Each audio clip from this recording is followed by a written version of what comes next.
Welcome to Money Motivator. To hear the unheard. In the 3rd century, a king sent his son, the prince, to study under the great master Panku.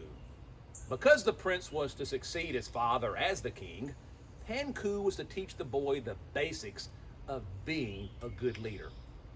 When the prince arrived at the temple, the master sent him alone into the forest. When the prince returned, Panku asked the boy to describe all the sounds he heard.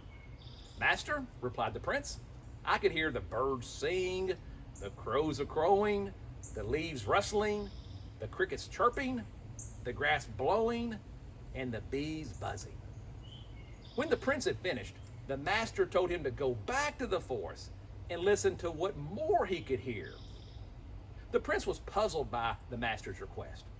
Had he not heard every sound already? For days and nights on end, the young prince sat alone in the forest listening, but he heard no sounds other than those he had already heard. Then one morning, as the prince sat silently beneath the trees, he started to hear faint sounds, unlike those he had ever heard before.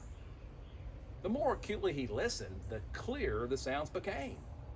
A feeling of enlightenment enveloped the boy. "These must be the sounds the master wished me to hear," he reflected.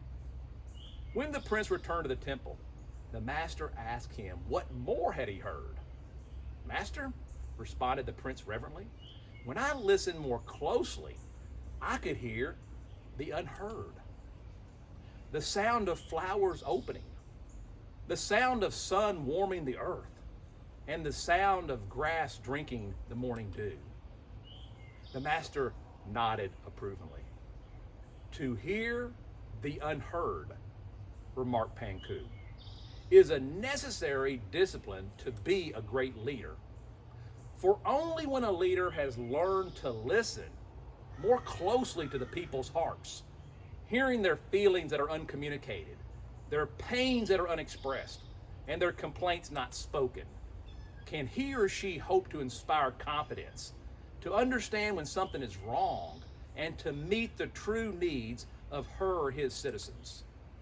The demise of any country, the demise of any organization, comes when leaders listen only to the superficial words and not penetrate more deeply into the souls of people to hear their true opinions, their feelings, and their desires. In short, to hear the unheard. Have a great week, and I'll see you next Monday.